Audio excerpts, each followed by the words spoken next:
Bayelsa State High Court Judge, Justice Umukoro, was kidnapped over the weekend by gunmen in front of a popular eatery in Yenagoa. The incident occurred around 7 p.m. on Saturday night. Justice Umukoro was with his two daughters and had stopped to buy bread when the kidnappers, who eyewitnesses described as masked armed men in black combat attire, resembling police or DSS operatives, attacked. Here is a video of the incident. They should not see you. My car is tinted. Okay. You can't off it. Now why are you owning it? Why you off the car?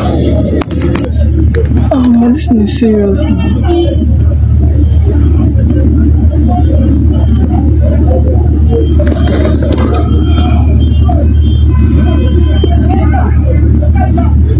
Jesus Christ.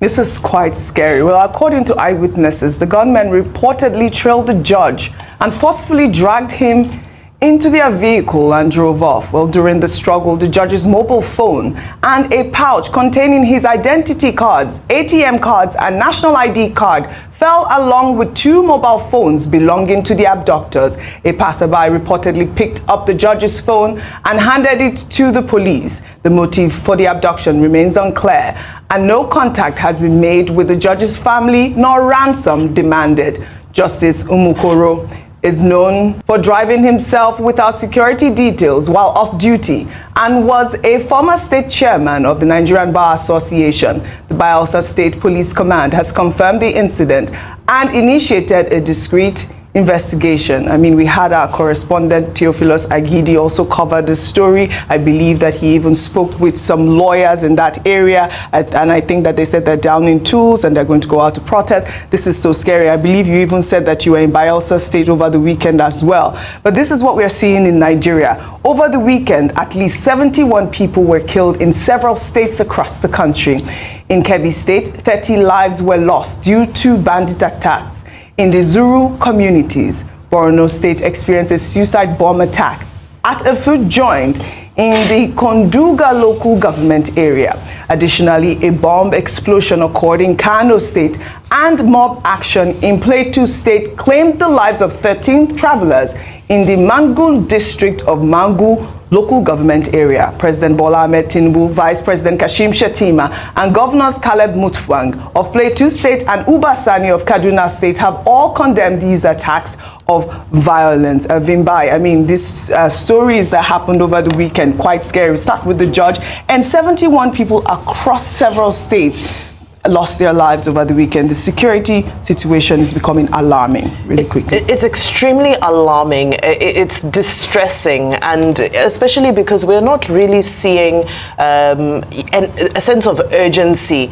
We saw what happened in Benue. Yes, the president visited Benue, but what has followed up since then? He made a number of proclamations. Yes, we've seen some of the stakeholders have come together. They've started meeting, but we need urgency. And you know, what we said about Benue, Plateau, Borno, Kano, now you're looking at Bayelsa, is that this is something that is beyond talk shop. This is something that needs, whether it be state police or whether it be empowering communities, whatever it is, something needs to be done urgently. Now, we also have an issue because when we're dealing with insecurity, there are now two narratives around it, because the government maintains the position that these are political issues that can be dealt with by political solutions spearheaded by the governors of each states. But the people in most of these communities are still crying foul and saying that there's something more sinister at play. So, God, it's frustrating, but in the meantime, we need security restored in every corner of Nigeria urgently. My heart goes out to these families, and of course, the judge in Bayelsa State. I hope that the police, find him sooner than later. Well, let's continue on what's trending.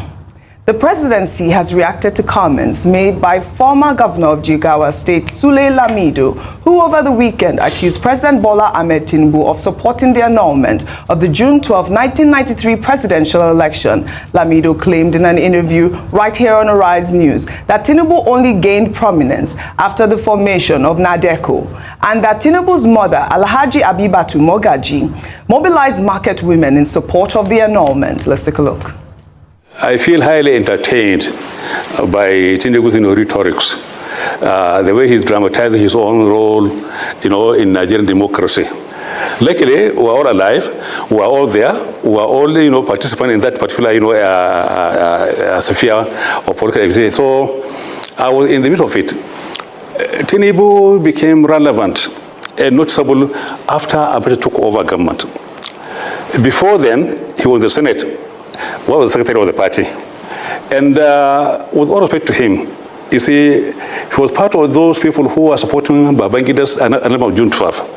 He was part of it. His own mother, Haja Mogaji from Lagos, was organizing Lagos marching women to come to Abuja to pledge, support for Babangida. I'm saying this because it's simply history. I mean no harm. I mean don't mean to embarrass him. But they see he was actively handing gloves to Babangida. So when Tinubu today, after being a Nigerian president, decide to rewrite history, trying to maybe deconstruct history and then rewrite it, then it is very, very amusing because he was part of the Babangida support of June 12th. He was part of it. Now, it was only when Abacha took over government that Tinubu then became our so-called activist of June 12th. There is a difference between the victory and the victor. The Nadeko were more concerned with the victory than the victor. As far as they are concerned, in the bathwater they are trying to use, they are trying to hang on to their own kind of riding on top to reinvent, history in Nigeria. Otherwise, I feel embarrassed for the president, for the way he's talking, honestly. Ask anybody. What is happening today in Nigeria is simply something very, very laughable. Well, the presidency has refuted Sule Lamido's claims, describing them as a distortion of history and an attempt at revisionism. In a statement released on Sunday, the presidency claimed that Alhaji Mogaji never supported the June 12th annulment, and that had she done so, she would have lost her position as market leader. The presidency further highlighted that Sule Lamido, as the secretary of the Social Democratic Party at the time, was among the party leadership, including Chairman Tony Anini, who surrendered the people's mandate without resistance and teamed up with the defeated National Republican Convention to deny Abiola his mandate. The presidency also emphasized Tinubu's consistent condemnation of the annulment and pointed to records showing that on August 19th, 1993, while on the Senate floor, Tinubu unequivocally described the annulment as another coup d'etat and urged Nigerians to reject such injustice, further stating that Tinubu was active in defying the Abacha junta, was arrested for his pro-June 12 stance, and continued to fund protests. The statement concluded by advising Lamido to verify his facts before making public statements, suggesting that his comments are politically motivated. Dr. Abati, over to you. Okay, very quickly, I commented on this earlier on.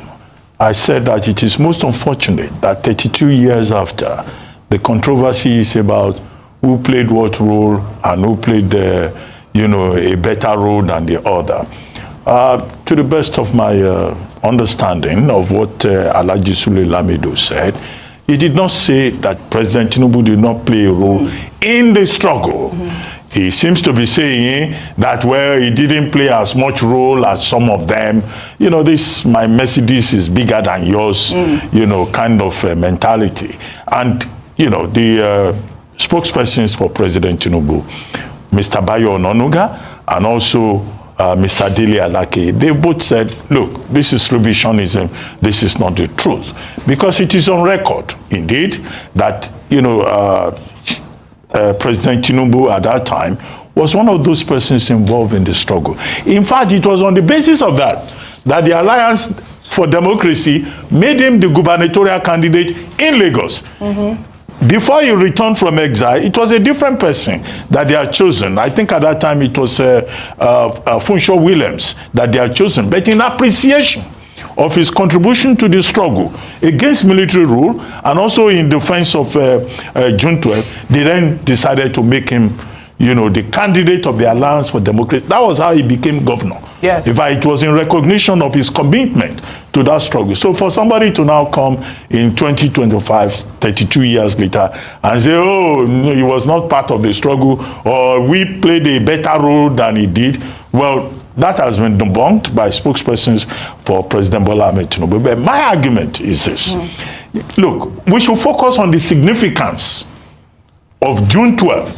June 12 was considered the freest and fairest election ever conducted in this country. And it was on the basis of that Professor Alfred Nwosu's name has been put on the honors list June 12, 2025, in recognition of what he did with option A4 at that time.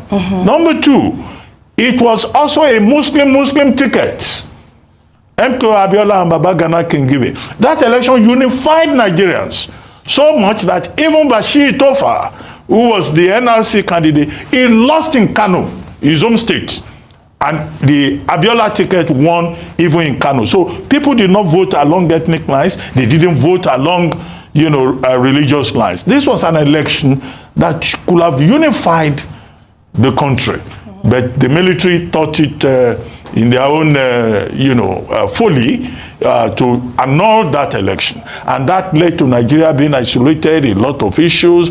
In fact, Abacha did not seize government until November 17, 1993. So all that struggle, isolation of Nigeria, ostracism of Nigeria, and all of that struggle, everybody was involved. And I cited the example of Joe Igbokwu's book, Heroes, Segun Adeneye, The Ghost of June 12, which is a recently released book, Wale Oshun's account of the protest, and several other accounts on that particular struggle. What we should focus on is the theme of June 12, the significance I have described, the theme, Abiola's theme. It was called Hope 93, Farewell to Poverty. Abiola's message was that if elected president, he would ensure prosperity. He will make Nigeria a better place for all. Right. That ideal, that goal, that objective of Hope 93 is still alive today. Right. Anybody who is in government, their assignment should be how to make this place better for us all, and how to ensure farewell to poverty. Absolutely. We have not achieved that objective yet. That should be the discussion. Right. Not my Mercedes is bigger than yours. I was the one that was there. I contributed more than you. No. Well, that's not what we want. Well, several people have responded to Sule Lamido, including Dele Alake, who actually said that President Tinubu defended the June 12 election, and also the fact that Sule Lamido himself was part of the people who surrounded it by endorsing, a controversial interim government. Where was Lamido? The Lamidos of this world were hands in gloves with the Abacha regime. So they did not face any harassment because they were not even for June 12 anyway. So they were safe. But the people fighting Abacha for the restoration of that mandate were the victims of harassment and oppression. And Tinubu was the forefront of it. I just told you his house in VI was firebombed. If he was working for Abacha, will he go through all of that? If I tell you how he even smuggled himself out of the country from Anthony in Lagos. He was holed in a clinic. If he's watching, I'm sure he will be smiling. He was holed up in a clinic to say that he was ill when the order came that he must be brought in dead or alive. Any members of the SDP abandoned MKO. Absolutely. Including his own running mate. I don't want to embarrass anybody this Well, morning. all right. Well said. But that is the truth.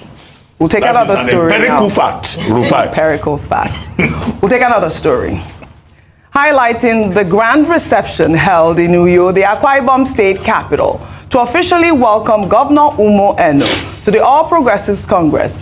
The event, which took place at the Godswill Akpabio International Stadium, was attended by Vice President Kashim Shettima, Senate President Godswill Akpabio, APC National Chairman Abdullahi Ganduje, and other prominent APC leaders. Godswill Akpabio expressed strong confidence that the entire South-South region of Nigeria will cast its votes for President Bola Ahmed Tinubu in the 2027 general election, and that suspended Governor of Rivers State, Sim Fubara, and the Governor of Bayelsa State, Doyo Diri, are next in line to join the All Progressives Congress. Let's take a look.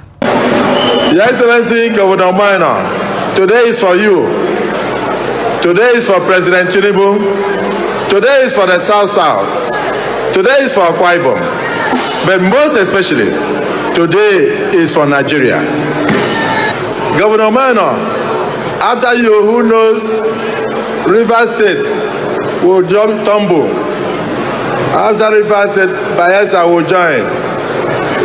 And of course, we won election after Governor Otu in Edo State, and we produced an amiable senator, Senator Monday Okpewolo. He's here in our midst. So, what are we saying now? We are saying henceforth, come 2027, the South will go one way, and the South will vote for President Bola Ahmed Tinubu. Race to 2027. Before I come to you, ahead of the reception of Governor Umo Eno's defection to the APC, Vice President Kashim Shettima was seen in a video publicly or appearing to refuse to shake hands with APC National Chairman Abdullahi Ganduje. The video has since gone viral, with many suggesting that the incident is not unrelated to the tumultuous APC Northeast stakeholders consultative meeting in Gombe, where the party endorsed President Tinubu for a second term, but omitted any mention of Shettima as his running mate. Recall, we did take this story when it happened, and I believe the chairman at the time said that, you know, they don't endorse running mates.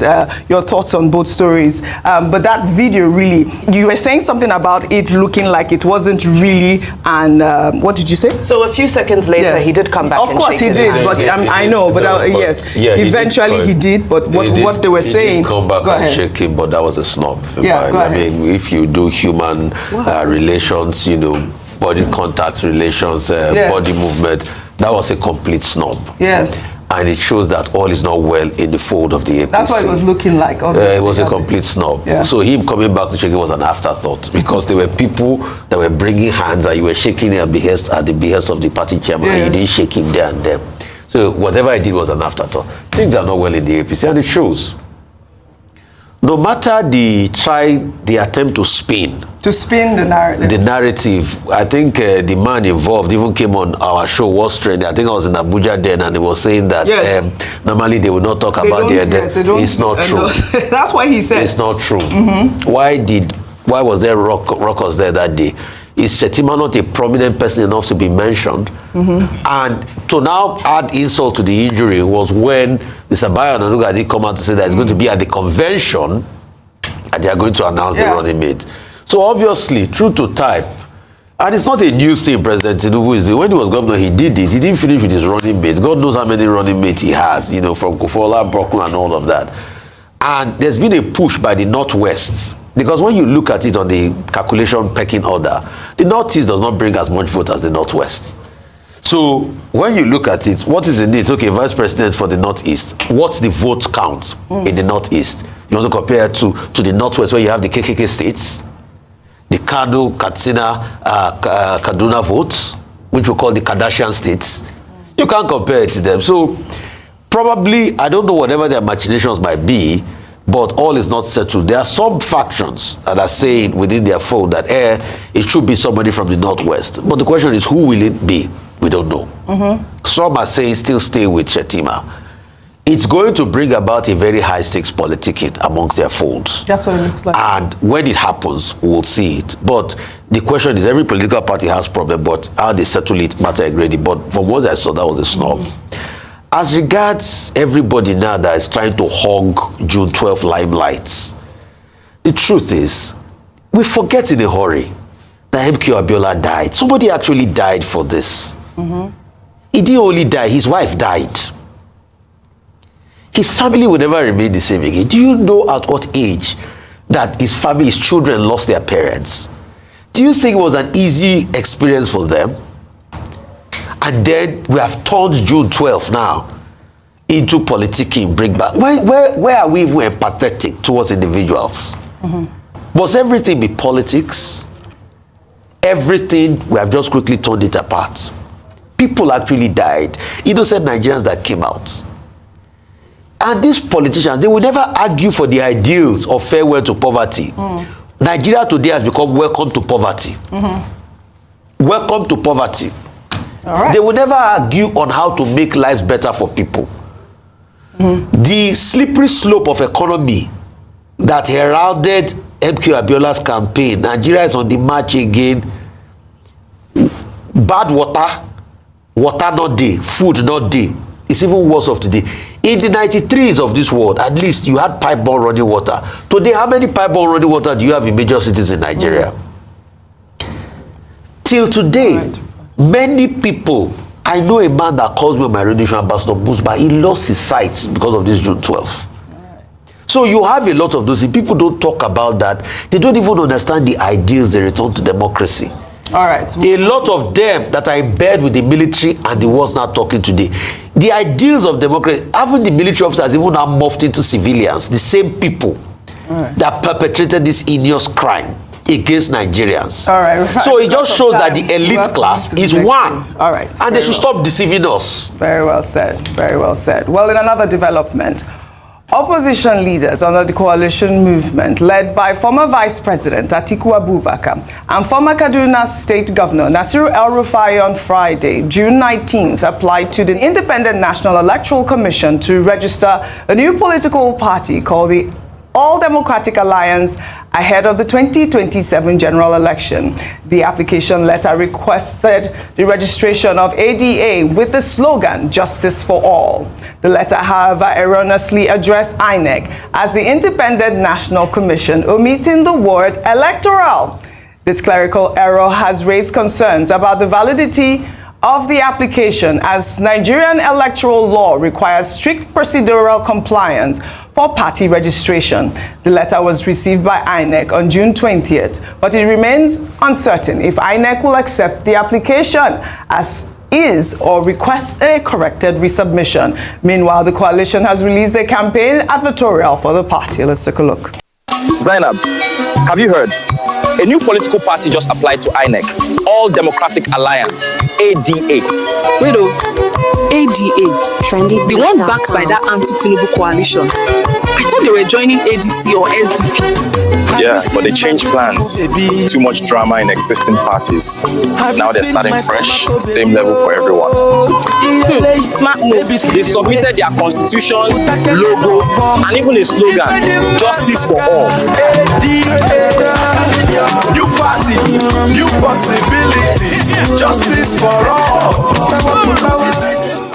New party. I mean, this video was trending all over social media over the weekend, Dr. Abati. But let me take Festus Keyamo's response to this registration. And, you know, his tweet reads in part. He wrote, if they are thinking of recreating what the APC did in 2013, then this is nothing but a pedestrian joke, a complete mockery of the seismic political coalition that birthed APC in 2013. A few individuals exercising their constitutional right to form a new political party cannot be described as a coalition or even a merger. This is not different from several political associations springing up every day for the same purpose. After all the razzmatazz has been by, it boils down to the fact that a new political party is just attempting registration by a few Nigerians. It is a disappointing anticlimax to all the preceding pomp and pageantry. That's Festus Keyamo right there. I mean, we did see that secular go around social media with that mistake. I mean, like I read, you know, we don't know if they're going to ask for a resubmission. But I mean, also this party, what do you make of it really quickly? What do you call it? Wielding cutlass. Is that what you call it? Wielding cutlass. I mean, first of all, people were Ada is cutlass. Ada is the first daughter in Igbo. Go ahead. And I wonder if Flavor, you know, allowed them to use the music. But people unpacking the logo and, you know, the colors and the use of corn as well, you know, because, you know, corn has developed a bit of a derogatory meaning under this administration. But to serious issues, I think that I do agree with the view that it seems that the media has gotten ahead of itself with regards to Ada, because Atiku and his people have disclaimed it. They said they're not part of any ADA. The African Democratic Congress is saying that, no, this is not the real coalition. This is a group of people who are coming together to throw a spanner in the works. But for me, why I think this is significant and important, whether or not it turns out to be the vehicle, the official coalition vehicle, is the fact that there were some accusations that had been flying around that INEC is not registering new parties. And this will be the true test of whether INEC is allowing new parties into the space in preparation for 2027 based off of those allegations that have been dismissed severally. And it will give us a guide of what the playing field is like, how free, fair, and equal the playing field is as we count down to 2027. But until then, Ada, yes, we know some of the people involved, but largely we're still waiting for the real, shall we say, the real leaders to step forward and say that, you know, this is us behind Ada, because we know the coalition, but is it Ada that's the actual coalition vehicle? All right. Well, everywhere in this country, problem, insecurity. If it's not banditry, Boko Haram, if not Boko Haram, Lakurawa group, if not Lakurawa group striking, it's Mamu, what did you call them? If it's not that one, it's kidnapping. I don't know. How did we get here? And how are we going to get out of it? Because if this continue again, before 2027, a lot is still going to happen. A lot of this is still going to happen. So, if it continues like this, and there is no, it doesn't look to me that somebody is solving the problem or looking for a way to even solve it. Do you understand? So this is a problem. Anyways, I hope it doesn't get worse than this, because if I don't even, how worse can it be again than this? Then every state now is by every day, every time. Now, wow, a country where they are not kidnapping in daytime, kidnapping people. I was speaking to somebody yesterday, the same thing the person was telling me, that his uncle was kidnapped. To an extent, those kidnappers, when you hear they kidnap somebody before, you be demanding for millions of net dollars, talking of dollars, thousands of dollars, millions of dollars. But now, no, they are just looking for even if it is thousands, they are looking for thousands for kidnap somebody. Now, wow, God help us.